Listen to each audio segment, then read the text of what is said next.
ایمان ہے قول مصطفی۔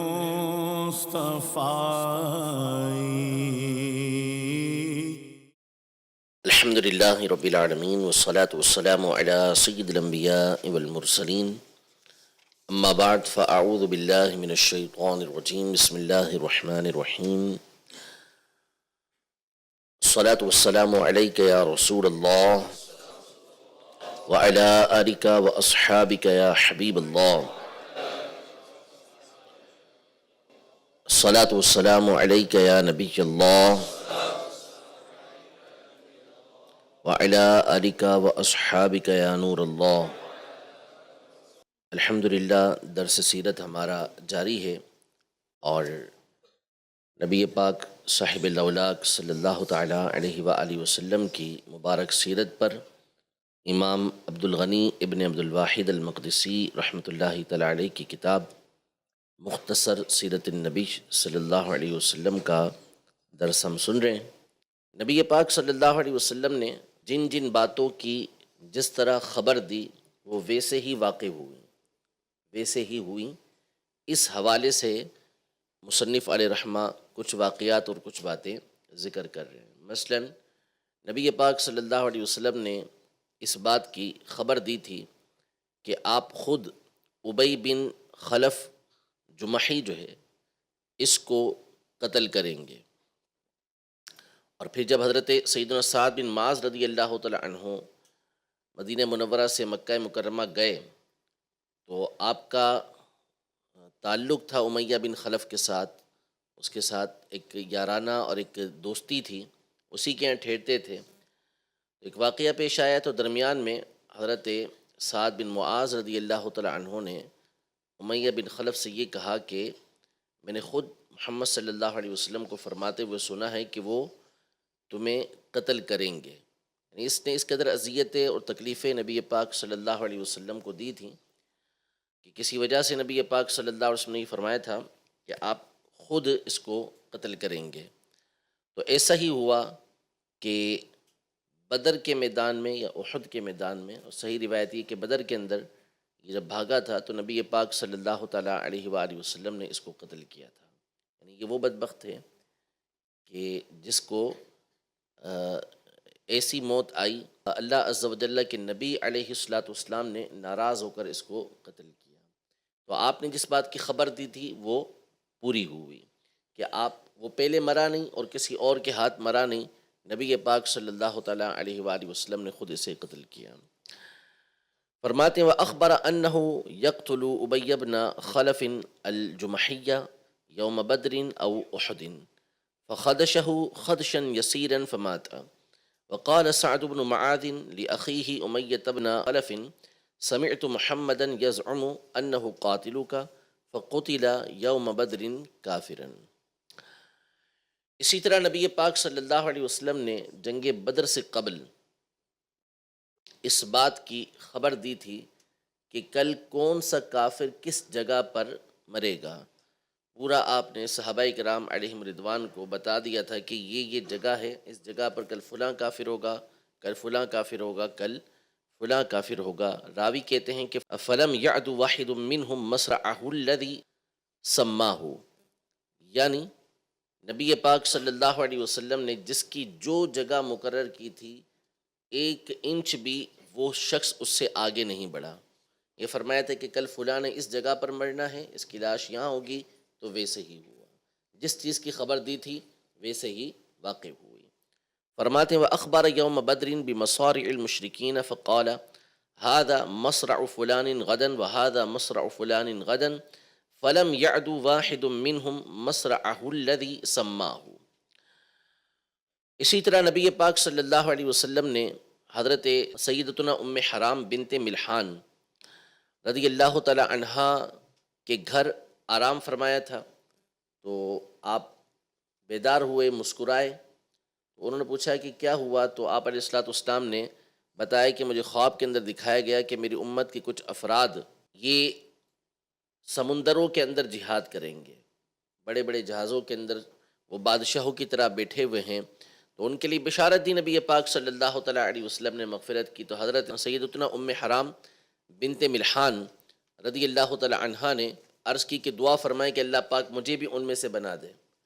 تو نبی پاک صلی اللہ علیہ وسلم نے ان کے لیے دعا کی۔ تو ایسا ہی ہوا کہ حضرت سیدنا امیر معاویہ رضی اللہ تعالیٰ عنہ کے دور میں یہ بھی اس سمندری غزوے کے اندر شامل ہوئی اور وہیں ان کا انتقال ہوا۔ تو جیسا نبی پاک صلی اللہ علیہ وسلم نے فرمایا ویسا ہی واقع ہوا۔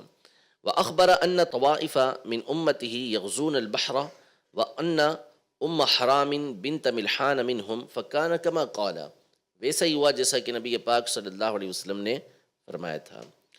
بخاری شریف کی حدیث مبارکہ جو کئی مرتبہ آپ نے بخاری شریف میں پڑھی کہ نبی پاک صلی اللہ علیہ وسلم نے حضرت ابوبکر رضی اللہ تعالیٰ عنہ کے آنے پر ان کو جنت کی بشارت دی، حضرت عمر رضی اللہ تعالیٰ عنہ کے آنے پر ان کو جنت کی بشارت دی، اور جب حضرت عثمان غنی رضی اللہ تعالیٰ عنہ حاضر خدمت ہوئے تو نبی پاک صلی اللہ علیہ وسلم نے ان کو جنت کی بشارت دی، لیکن فرمایا کہ مع بلوہ تصیبہ، ساتھ ساتھ ان کو بتا دو کہ ایک بہت بڑی آزمائش بھی ان کو پہنچے گی۔ تو ویسا ہی ہوا کہ حضرت سیدنا عثمان غنی رضی اللہ تعالیٰ عنہ تاریخ کے مظلوم ترین صحابی ہیں کہ جن کو بے دردی کے ساتھ شہید کیا گیا۔ تو جنت کی بشارت دی نبی پاک صلی اللہ علیہ وسلم نے، لیکن ساتھ ہی ساتھ یہ بھی بتا دیا کہ ان کے ساتھ بہت بڑی آزمائش پیش آئے گی۔ فرماتے ہیں وقال لعثمان انہ ستصیبہ بلوى شدیدۃ فقتل عثمان۔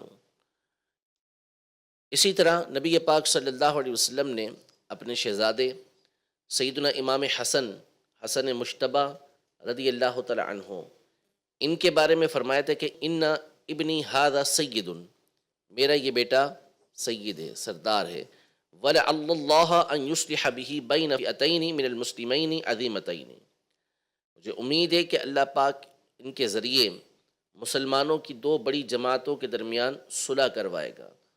فَكَانَ كَذَلِكَ، تو جیسا نبی پاک صلی اللہ علیہ وسلم نے فرمایا تھا ویسا ہی ہوا کہ عین جنگ کے دوران جبکہ حضرت امام حسن رضی اللہ تعالی عنہ بہت بڑے لشکر کے ساتھ موجود تھے، لیکن مسلمانوں میں آپس میں خون خرابہ نہ ہو، آپ نے عین جنگ کے دوران حضرت امیر معاویہ رضی اللہ تعالی عنہ کی خلافت کو تسلیم کر لیا، یعنی ان کے حوالے خلافت کر دی اور ان کے ہاتھ پہ بیعت کر لی۔ تو یوں مسلمانوں کے درمیان کسی طرح کا خون خرابہ نہیں ہوا۔ تو جو فرمایا نبی پاک صلی اللہ علیہ وسلم نے ویسا ہی ہوا۔ وَأَخْبَرَ بِمَقْتَلِ الْأَسْوَدِ الْعَنْسِيِّ الْكَذَّابِ لَيْلَةَ قَتْلِهِ وَعَنْ قَتْلِهِ وَهُوَ بِصَنْعَاءِ الْيَمَنِ، کہ نبی پاک صلی اللہ علیہ وسلم نے جو اسود العنسی الکذاب، اس نے بھی نبی پاک صلی اللہ علیہ وسلم کے دور کے اندر نبوت کا دعویٰ کیا تھا۔ تو آپ علیہ السلام نے اس کے قتل ہونے کے بارے میں بتایا کہ فلاں دن قتل کر دیا جائے گا، فلاں رات کو قتل کر دیا جائے گا۔ تو جیسا نبی پاک صلی اللہ علیہ وسلم نے فرمایا تھا ویسا ہی ہوا، حالانکہ اس وقت وہ صنعاء یمن کے اندر تھا۔ اسی طرح نبی پاک صلی اللہ علیہ وسلم نے کسریٰ کے بارے میں فرمایا تھا کہ جب کسریٰ کے پاس پیغام بھیجا تھا، دعوت دین بھیجی تھی نبی پاک صلی اللہ علیہ وسلم نے، تو اس نے بہت ساری بدتمیزیاں کی تھیں، اور اس میں سے ایک بدتمیزی اس نے یہ کی تھی کہ اس نے اپنے ایک گورنر کو بھیجا تھا کہ جاؤ، پیغام بھیجا تھا کہ نعوذ باللہ محمد صلی اللہ علیہ وسلم کے پاس 2 سپاہی بھیجو کہ ان کو پکڑ کے میرے پاس لے کر آئے، نعوذ باللہ ثم نعوذ باللہ۔ جب وہ 2 سپاہی آئے تو نبی پاک صلی اللہ علیہ وسلم دیکھ کے مسکرائے، فرمائے کل تک صبر کرو۔ صبح ہوئی تو نبی پاک صلی اللہ علیہ وسلم نے پہلے ہی اس بات کی خبر دے دی تھی کہ آج رات کسریٰ جو ہے وہ قتل کر دیا جائے گا۔ تو ویسا ہی ہوا، خبر پہنچی کہ رات جو ہے اس کے بیٹے نے اس کو قتل کر دیا ہے۔ تو جیسا فرمایا نبی پاک صلی اللہ علیہ وسلم نے ویسا ہی ہوا، ٹھیک ہے۔ وَأَخْبَرَ عَنِ الشَّيْمَاءِ بِنْتِ بُقَيْلَةَ الْأَزْدِيَّةِ أَنَّهَا رُفِعَتْ لَهُ فِي خِمَارٍ أَسْوَدَ عَلَى بَغْلَةٍ شَهْبَاءَ فَأُخِذَتْ فِي زَمَنِ أَبِي بَكْرٍ الصِّدِّيقِ فِي جَيْشِ خالد بن الولید بِهَذِهِ الصِّفَةِ۔ ایک اور خبر نبی پاک صلی اللہ تعالیٰ علیہ وآلہ وسلم نے ایک عورت شیمہ بنت بقیلہ الازدیہ کے لیے دی تھی کہ وہ جب مسلمان اس کے شہر کے اندر داخل ہوں گے تو وہ ایک سیاہ دوپٹے کے اندر ایک خچر کے اوپر بیٹھی ہوگی اور اسی طرح مسلمانوں کے قبضے کے اندر آئے گی۔ تو جیسا نبی پاک صلی اللہ علیہ وسلم نے فرمایا تھا ویسا ہی حضرت سیدنا ابو بکر صدیق رضی اللہ تعالیٰ عنہ کے دور خلافت میں حضرت خالد بن ولید رضی اللہ تعالیٰ عنہ کے کا جو لشکر تھا وہ اس شہر کے اندر داخل ہوا، اور اسی انداز میں وہ عورت ان کو ملی کہ وہ سیاہ دوپٹہ پہنے ہوئے تھی اور ایک خچر کے اوپر سوار تھی۔ اسی طرح حضرت ثابت بن قیس بن شماس یہ مایوس ہو چکے تھے اپنی زندگی سے، تو نبی پاک صلی اللہ علیہ وسلم نے ان سے فرمایا تھا کہ تعیش حمیدن و تقتل شہیدن، ایسا نہیں ہے، بلکہ ایسا ہوگا کہ تم ایک لمبی زندگی جیو گے، اور ایسی زندگی جیو گے کہ جس کی تعریف کی جائے گی، اور تم شہید ہوگے۔ یہ نبی پاک صلی اللہ تعالیٰ علیہ وآلہ وسلم نے ان کو خبر دی، اور ایسا ہی ہوا کہ حضرت ثابت بن قیس ابن شماس یہ جنگ یمامہ میں جا کے شہید ہوئے۔ تو جیسا نبی پاک صلی اللہ علیہ وسلم نے فرمایا تھا ویسا ہی ہوا۔ وقال لثابت بن قیس بن شماس تعیش حمیدا وتقتل شہیدا فعاش حمیدا وقتل یوم الیمامۃ شہیدا۔ مشہور واقعہ ہے کہ ایک شخص جنگ کے اندر بڑی بہادری کے ساتھ لڑ رہا تھا، لیکن نبی پاک صلی اللہ تعالیٰ علیہ وسلم نے اس کے لیے فرمایا کہ انہ من اہل النار، یہ جہنمی ہے۔ تو صحابہ کرام علیہم رضوان کو بڑا تعجب ہوا، تو ایک صحابی رضی اللہ تعالیٰ عنہ اس کے ساتھ ساتھ لگے رہے، بالآخر دیکھا کہ اس نے زخموں سے تنگ آ کر اپنی رگ کاٹ لی اور خودکشی کر کے وہ مرا۔ بعض نے کہا کہ وہ منافق تھا۔ نبی پاک صلی اللہ علیہ وسلم نے اپنے علم کے ذریعے اس کو پہچان لیا تھا، تو جیسا نبی پاک صلی اللہ علیہ وسلم نے فرمایا ویسا ہی ہوا۔ وقال لرجل ممن يدعي الاسلام وهو معه في القتال انه من اهل النار فصدق الله قوله بانه نحر نفسه۔ جب بعض نے کہا کہ اس طرح کی جو وعیدیں ہیں کہ انه من اہل النار، یہ مقید بالمشیہ ہیں کہ انشاء اللہ، اگر اللہ نے چاہا تو، اگر اللہ نے چاہا تو، اور اگر چاہا تو وعفا عنہ، چاہے گا تو اس کو معاف فرما دے گا۔ لیکن جو نبی پاک صلی اللہ علیہ وسلم نے فرمایا اس کے مطابق ہوا کہ اس نے کام وہی کیا کہ جو جہنم کے اندر لے جانے والا ہے، جو جہنمی بنانے والا ہے۔ وَدَعَا لِعُمَرَ بْنِ الْخَطَّابِ أَن يُعِزَّ اللَّهُ بِهِ الْإِسْلَامَ أَوْ بِأَبِي جَهْلِ بْنِ هِشَامٍ فَأَصْبَحَ عُمَرُ فَأَسْلَمَ۔ اب یہ نبی پاک صلی اللہ علیہ وسلم کی دعاؤں کا ذکر کر رہے ہیں کہ جن کو نبی پاک صلی اللہ علیہ وسلم نے دعا دی، اللہ پاک نے اس دعا کو قبول فرمایا۔ بعض کے اثرات بالکل ظاہر ہوئے نبی پاک صلی اللہ علیہ وسلم کی زندگی کے اندر ہی، بعض کے بعد میں ظاہر ہوئے، اور بعض کے لیے قیامت کی دعائیں تھیں کہ جو اللہ پاک یقیناً قبول فرمائے گا۔ تو کچھ دعاؤں کا یہاں پر ذکر کر رہے ہیں۔ فرماتے ہیں کہ نبی پاک صلی اللہ علیہ وسلم نے اللہ کی بارگاہ میں یہ دعا کی کہ اللہ پاک حضرت عمر رضی اللہ تعالیٰ عنہ کے ذریعے یا ابو جہل کے ذریعے اسلام کو عزت دے، دونوں عمروں میں سے کسی ایک عمر کو اسلام کے اللہ پاک توفیق عطا فرمائے کہ وہ اسلام قبول کر لیں۔ تو اللہ پاک نے حضرت عمر رضی اللہ تعالیٰ عنہ کو اس بات کی توفیق دی، اور صبح ہوئی تو حضرت عمر رضی اللہ تعالیٰ عنہ اسلام قبول کر چکے تھے۔ تو جیسا نبی پاک صلی اللہ علیہ وسلم نے فرمایا ویسا ہی ہوا۔ وَدَعَا لِعَلِيِّ بْنِ أَبِي طَالِبٍ أَن يُذْهِبَ اللَّهُ عَنْهُ الْحَرَّ وَالْبَرْدَ فَكَانَ لَا يَجِدُ حَرًّا وَلَا بَرْدًا۔ اور سیدنا مولا کائنات مولا مشکل کشا حضرت علی المرتضیٰ کرم اللہ تعالی وجہہ الکریم جنگ خیبر کے موقع پر، جہاں ان پر نبی پاک صلی اللہ علیہ وسلم کی اور بہت ساری نوازشیں ہوئیں، ان میں سے ایک نوازش یہ ہوئی تھی کہ نبی پاک صلی اللہ علیہ وسلم نے ان کے لیے دعا کی کہ اللہ پاک ان سے گرمی اور سردی کو دور کر دے، یعنی ان کی تکلیف کو دور کر دے، گرمی اور سردی کی تکلیف کو دور کر دے۔ تو ایسا ہی ہوا۔ حضرت علی رضی اللہ تعالی عنہ سخت گرمی کی حالت میں موٹا کپڑا پہنتے تھے، اور سخت سردی کی حالت میں پتلا کپڑا پہن لیا کرتے تھے۔ سردی گرمی کی تکلیف نبی پاک صلی اللہ علیہ وسلم کی دعا کی وجہ سے اللہ پاک نے ان سے دور فرما دی تھی۔ وَدَعَا لِعَبْدِ اللَّهِ بْنِ عَبَّاسٍ أَن يُفَقِّهَهُ اللَّهُ فِي الدِّينِ وَيُعَلِّمَهُ التَّأْوِيلَ فَكَانَ يُسَمَّى الْبَحْرُ وَالْحَبْرُ لِكَثْرَةِ عِلْمِهِ۔ یعنی حضرت عبداللہ ابن عباس رضی اللہ تعالی عنہما کے لیے نبی پاک صلی اللہ علیہ وسلم نے دعا کی کہ اللہ پاک ان کو دین کی سمجھ بوجھ عطا فرمائے، یعنی دین کا فقیہ بنائے، اور اللہ پاک ان کو تعویل یعنی تفسیر کا علم عطا فرمائے۔ تو فرماتے ہیں کہ نتیجہ یہ نکلا کہ حضرت عبداللہ ابن عباس کو بحر اور حبر کہا جاتا ہے۔ حبر بہت بڑا عالم، بحر سمندر یعنی علم کا سمندر تھے، لکثرت علم ہی، علم کی کثرت کی وجہ سے۔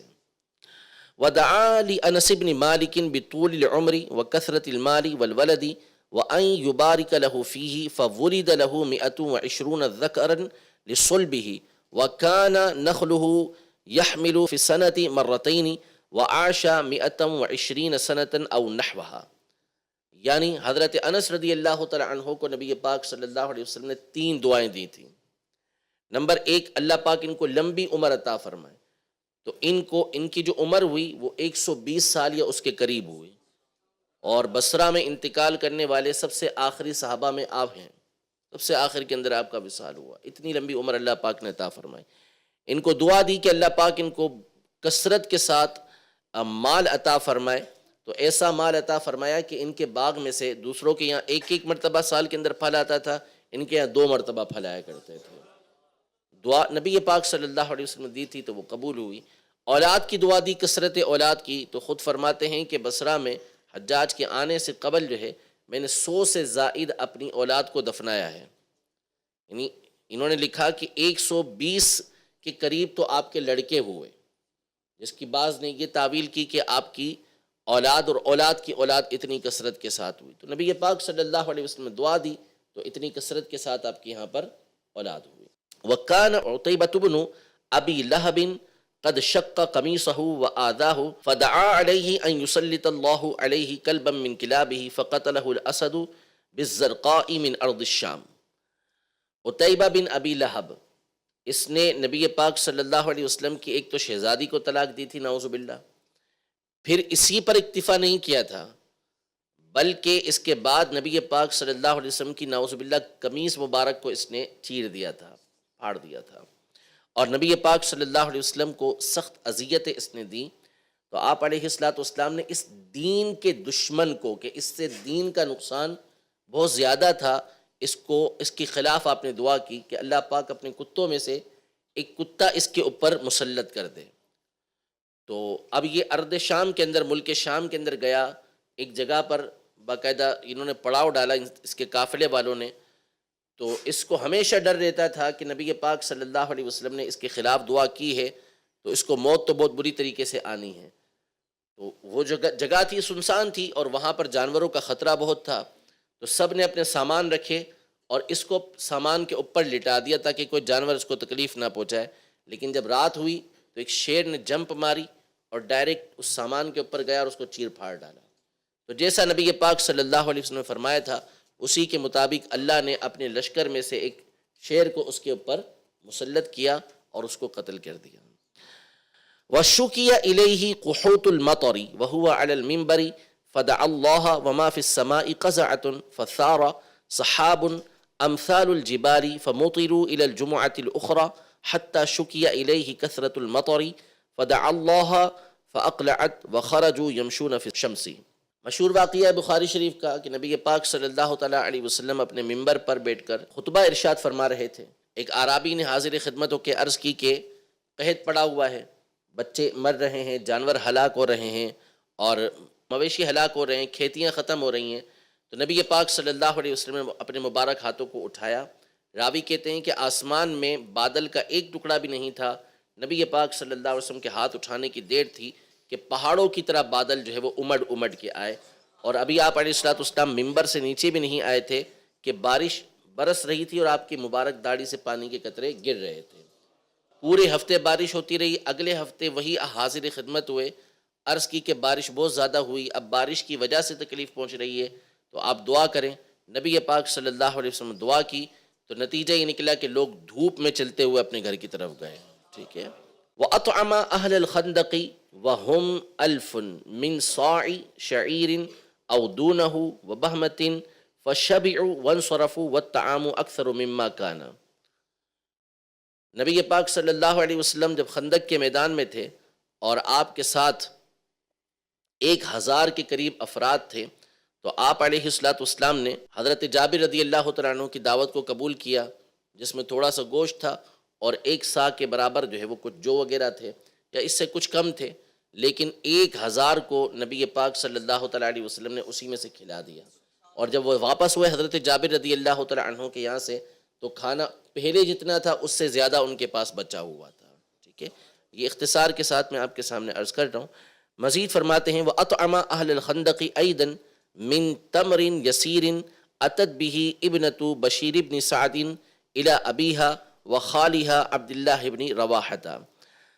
یعنی خندق کے میدان میں ایک مرتبہ بشیر بن سعد، ان کی بیٹی، ان کی والدہ نے کچھ کھجوریں بھیجی کہ اپنے والد صاحب بشیر بن سعد کو اور اپنے ماموں عبداللہ بن رواحہ کو یہ دیا ہو. تو وہ لپیٹ کے لائی ہوئی تھیں. نبی پاک صلی اللہ علیہ وسلم کے پاس سے گزری، نبی پاک صلی اللہ علیہ وسلم نے بلایا اور وہ کھجوریں ان سے لے کے آپ علیہ السلام نے تمام خندق والوں کو کھانا کھلا دیا. 1000 کے قریب تھے جو کھجوریں یہ صرف اپنے والد اور اپنے ماموں کے لیے تھوڑی سی لے کر آئی تھیں. نبی پاک صلی اللہ علیہ وسلم کے مبارک ہاتھوں کی برکت سے تمام اہل خندق کو وہ کافی ہو گئی. وَأَمَرَ عمر بن الخطاب أن يزود 400 راكب من تمر كالفصيل الرابد فزوده وبقي كأنه لم ينقص تمرة واحدة وأطعم في منزل أبي طلحة 80 رجلا من أقراص شعير جعلها أنس تحت إبطه حتى شبعوا وبقي كما هو.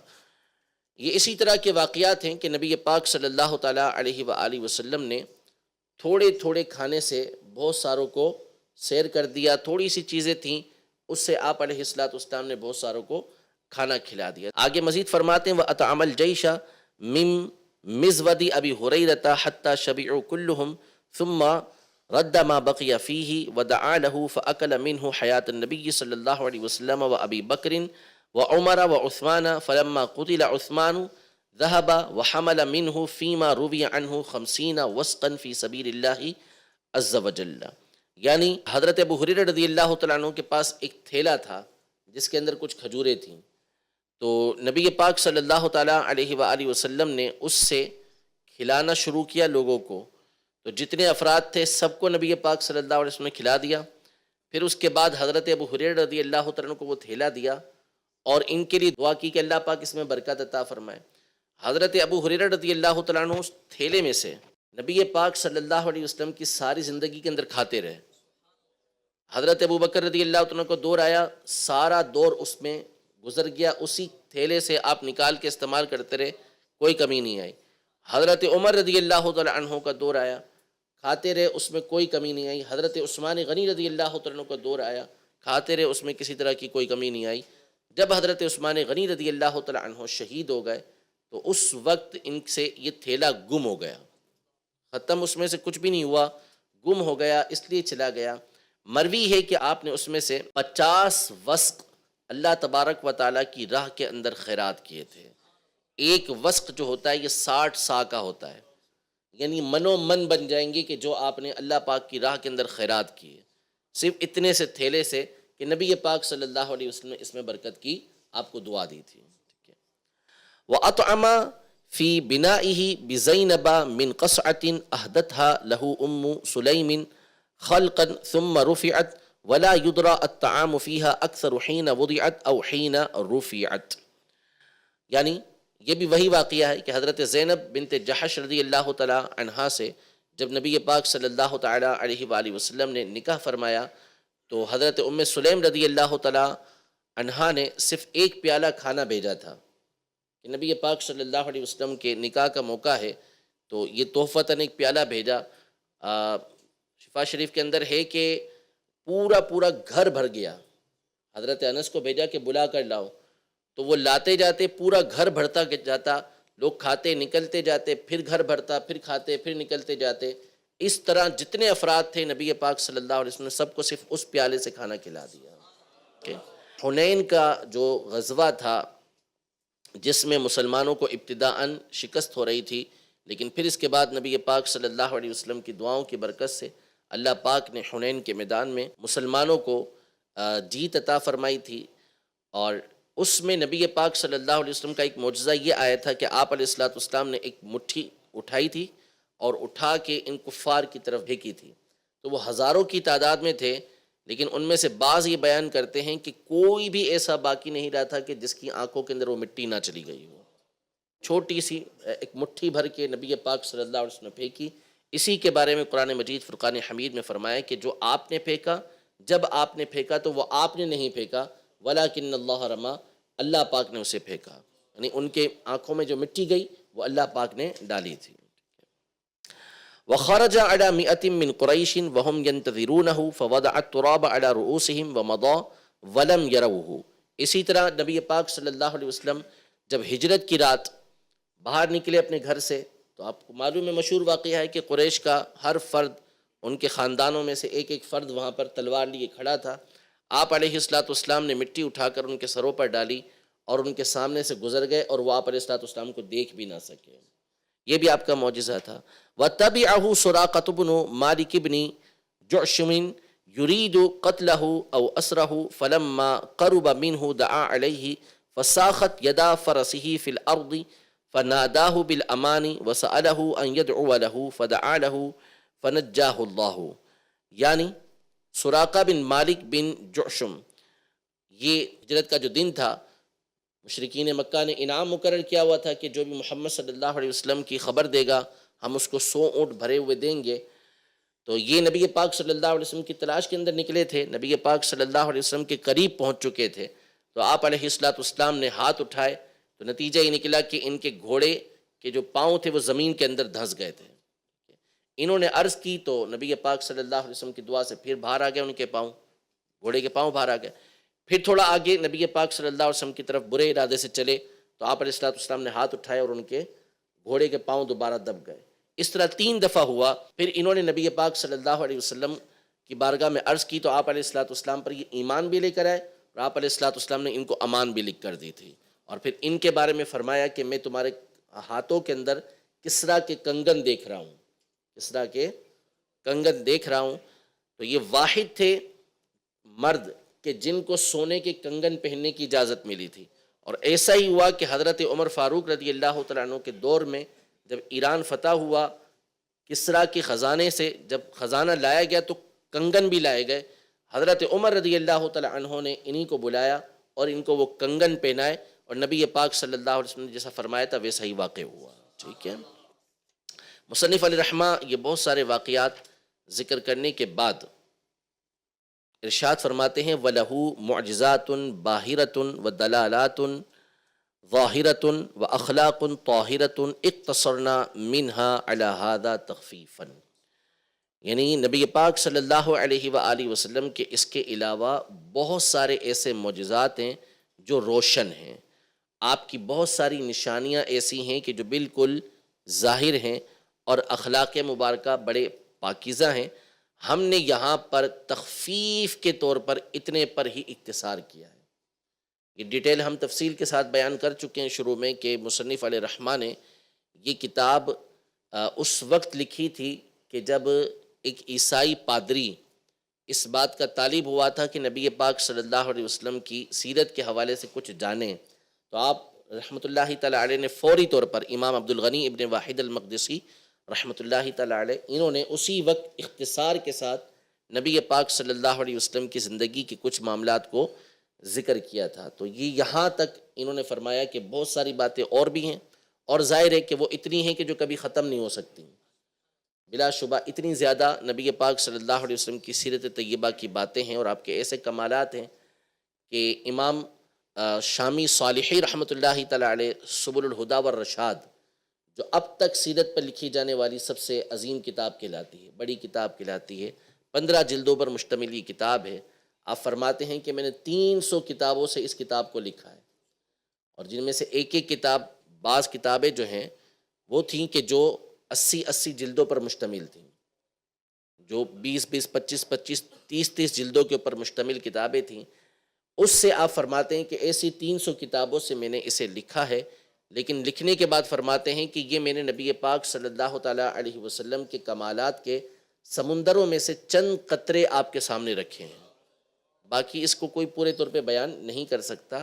تو مصنف علیہ رحمٰن نے تو ویسے ہی اختصار کا ارادہ کیا تھا، یہ تو تفصیل بیان بھی نہیں کرنا چاہ رہے تھے، تو فرماتے ہیں کہ یہ معجزات، یہ اخلاق، یہ نشانیاں ہم نے آپ کے سامنے بیان کی ہیں، اور اسی پر اختصار کیا ہے تخفیف کے طور پہ، تاکہ آرام سے اس کو پڑھا جا سکے اور سمجھا جا سکے۔ الحمدللہ یہاں تک اس کتاب کا پہلا حصہ ہمارا مکمل ہوا۔ نبی پاک صلی اللہ علیہ وسلم کی مبارک سیرت جو مصنف علیہ رحمٰن نے بیان کی ہے وہ مکمل ہوئی۔ رب العزت جل وعلا ہم سب کو نبی محترم صلی اللہ تعالیٰ علیہ وآلہ وسلم کی مبارک سیرت کو پڑھنے، سیکھنے، سننے کا ذوق و شوق عطا فرمائے، اور آپ علیہ الصلوۃ والسلام کی سیرت پر ہمیں عمل پیرا ہونے کی توفیق عطا فرمائے۔ اسی طرح اللہ پاک ہم سب کو تا دم موت نبی رحمت صلی اللہ تعالیٰ علیہ وآلہ وسلم کے مبارک کمالات کو، آپ علیہ الصلوۃ والسلام کے عظیم معجزات کو، مبارک اخلاق کو بیان کرتے رہنے کی توفیق عطا فرمائے، اور اس کی لذت حلاوت اللہ پاک ہمیں، ہماری اولاد کو نصیب فرمائے، اور اس کے صدقے اللہ پاک ہمیں دین و دنیا کی برکتیں عطا فرمائے۔ آمین بجاہ النبی الامین صلی اللہ تعالیٰ علیہ وآلہ وسلم۔ ایمان ہے قول مصطفیٰ